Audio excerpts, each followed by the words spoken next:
Hi friends, मैं रोहिन गवास्कर। मेरे YouTube channel sky classes में आप सभी का बहुत बहुत स्वागत है। इस वीडियो में हम लोग जानेंगे पूर्ण संख्या यानी कि होल नंबर और उनके नियम के बारे में। आइए हम लोग अपनी वीडियो को स्टार्ट करते हैं।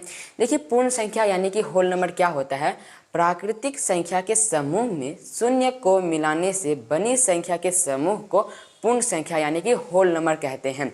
अब बात आती है कि प्राकृतिक संख्या क्या है। गिनती की संख्या को प्राकृतिक संख्या कहते हैं। जैसे देखिए 1, 2, 3, 4, 5 ये इन्फिनिटी तक जाएगी। और देखिए इन्फिनिटी का साइन ऐसे होता है, इन्फिनिटी तक जाएगी। और इस संख्या के समूह में अगर हम लोग शून्य को शामिल कर देते हैं तो बनी संख्या के समूह को हम लोग पूर्ण संख्या कहते हैं यानी कि होल नंबर कहते हैं। आई होप कि आप लोग को पूर्ण संख्या समझ में आ गई होगी। अब हम लोग को पूर्ण संख्या की परिभाषा लिखने की ज़रूरत नहीं है। अब हम लोग जानेंगे पूर्ण संख्या के नियम के बारे में। देखिए, पूर्ण संख्या के 4 नियम होते हैं। कौन कौन से, आइए जानते हैं। देखिए, एक होता है समवर्ग नियम यानी कि क्लोजर प्रॉपर्टी, क्रम विनिमय नियम, कम्यूटेटिव प्रॉपर्टी, सहचर्य नियम, एसोसिएटिव प्रॉपर्टी और एक बंटन नियम, डिस्ट्रीब्यूटिव प्रॉपर्टी।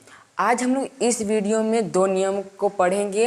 कौन कौन से, समवर्ग नियम और क्रम विनिमय नियम, और सहचर्य नियम और बंटन नियम हम लोग अगले वीडियो में पढ़ेंगे। आइए जानते हैं कि समवर्ग नियम यानी कि क्लोजर प्रॉपर्टी क्या होती है।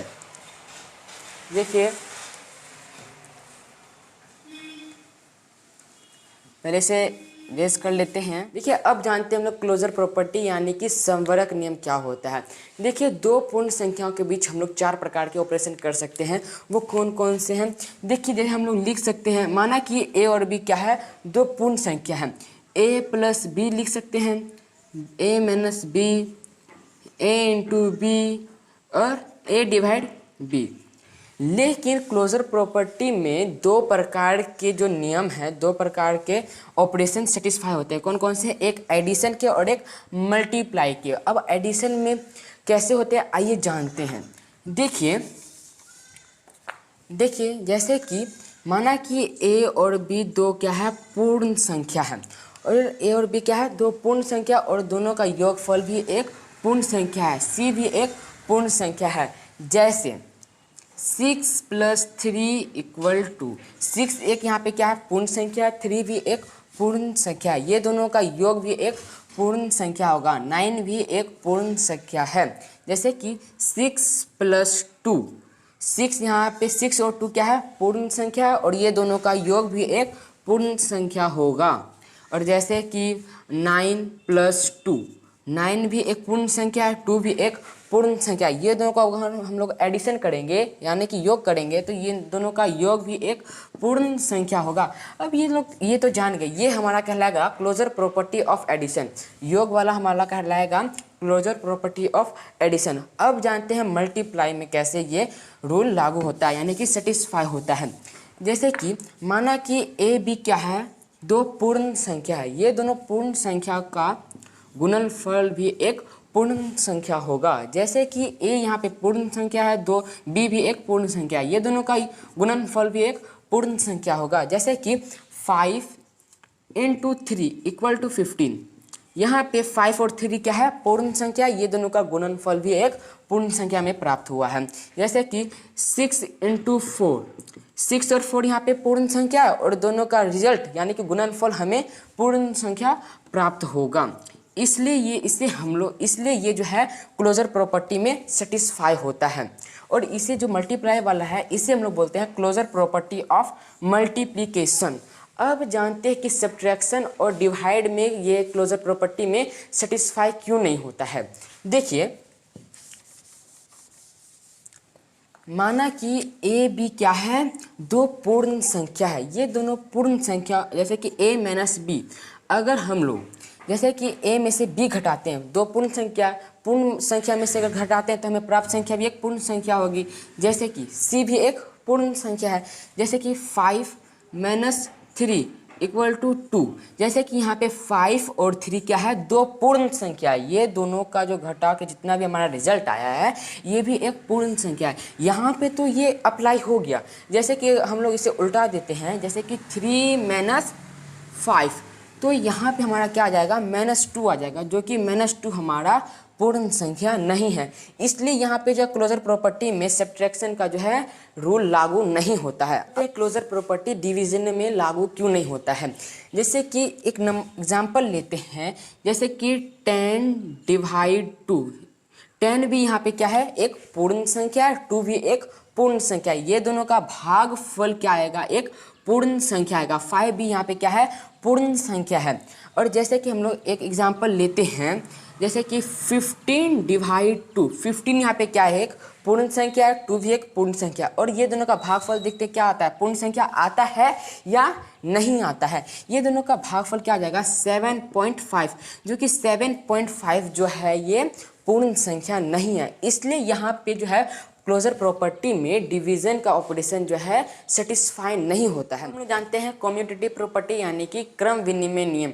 हम लोग ने देखा कि क्लोजर प्रॉपर्टी में 2 तरह के ऑपरेशन सेटिस्फाई थे, एक एडिशन के और एक मल्टीप्लाई के। यहाँ पे कम्यूटेटिव प्रॉपर्टी में भी 2 तरह के ऑपरेशन सेटिस्फाई होते हैं, एक एडिशन का और दूसरा मल्टीप्लीकेशन के। आइए देखते हैं कि एडिशन का ऑपरेशन कैसे सेटिस्फाई होता है।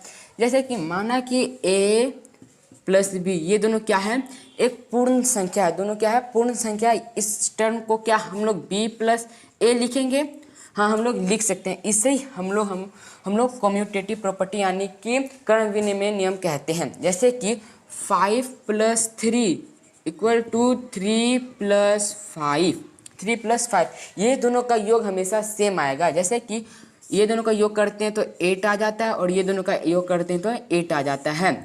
इससे ही हम लोग बोलते हैं कम्यूटेटिव प्रॉपर्टी ऑफ एडिशन। एक और एग्जांपल लेते हैं, जैसे कि 7 + 2 = 2 + 7, ये दोनों को योग करते हैं 7 + 2 9, 2 + 7 = 9। और एग्जांपल लेते हैं, जैसे कि 6 + 3 = 3 + 6, इसको जोड़ने पे कितना आ जाएगा, 9 आ जाएगा, और 6 + 3 को जोड़ने पर 9 आ जाएगा। यही हमारा कहलाता है कम्यूटेटिव प्रॉपर्टी ऑफ एडिशन। अब हम लोग जानते हैं कम्यूटेटिव प्रॉपर्टी ऑफ मल्टीप्लिकेशन में। उसी तरह कम्यूटेटिव प्रॉपर्टी ऑफ मल्टीप्लिकेशन में भी होता है। जैसे कि माना कि a × b 2 क्या है, पूर्ण संख्या है। ये दोनों का गुणनफल भी क्या आएगा, एक पूर्ण संख्या आएगा। क्या इस टर्म को हम लोग इस टर्म में लिख सकते हैं, b × a हम लोग लिख सकते हैं। जैसे कि 3 × 5 = 5 × 3, ये दोनों का गुणनफल भी क्या आएगा, सेम आएगा। जैसे कि 3 × 5 15, और 5 × 3 = 15। यही हमारा कहलाता है कम्यूटेटिव प्रॉपर्टी ऑफ मल्टीप्लिकेशन। जैसे कि 6 × 3 = 3 × 6, 6 × 3 हो जाएगा 18, और 3 × 6 हो जाएगा 18। यही हमारा होता है कम्यूटेटिव प्रॉपर्टी ऑफ मल्टीप्लिकेशन। अब जानते हैं कि सब्ट्रैक्शन और डिवीजन में कम्यूटेटिव प्रॉपर्टी सेटिस्फाई क्यों नहीं होता है। जैसे कि एग्जांपल लेते हैं, जैसे कि 5 - 3 = 3 - 5। देखिए ये भी क्या है, पूर्ण संख्या, और ये भी दोनों क्या है, पूर्ण संख्या है। ये दोनों घटाने पे देखते हैं क्या दोनों सेम आता है। जैसे कि 5 - 3 = 2 आ जाएगा, और 3 में से अगर हम लोग -5 को क्या करेंगे, सब्ट्रैक्ट करेंगे तो -2 आ जाएगा। ये इसलिए सेटिस्फाई नहीं होता है क्योंकि ये दोनों को चाहे उल्टाने पर भी सेम नहीं आया है। ये दोनों का ऑपरेशन करने पर हम लोग का गुणनफल यानी कि सब्ट्रैक्शन करने पर भी ये सेटिस्फाई नहीं हुआ। इसलिए ये जो है कम्यूटेटिव प्रॉपर्टी में सेटिस्फाई नहीं होता है। अब देखते हैं कि डिवीजन में भी क्यों नहीं सेटिस्फाई होता है। जैसे कि 10 डिवाइड 2 = 2 डिवाइड 10। देखिए यहाँ पे भी जैसे कि यहाँ पे 10 को डिवाइड देंगे 2 से तो कितना आ जाएगा, 5 आ जाएगा। और 2 डिवाइड 10 को अगर हम लोग डिवाइड करेंगे 0.5 आ जाएगा। क्या ये दोनों सेम आया, नहीं। इसलिए यहाँ पे जो है कम्यूटेटिव प्रॉपर्टी में डिवीजन का भी ऑपरेशन सेटिस्फाई नहीं होता है। आई होप कि आप लोग पूर्ण संख्या के नियम 2 नियम को जान गए होंगे। Thank you watching for this video.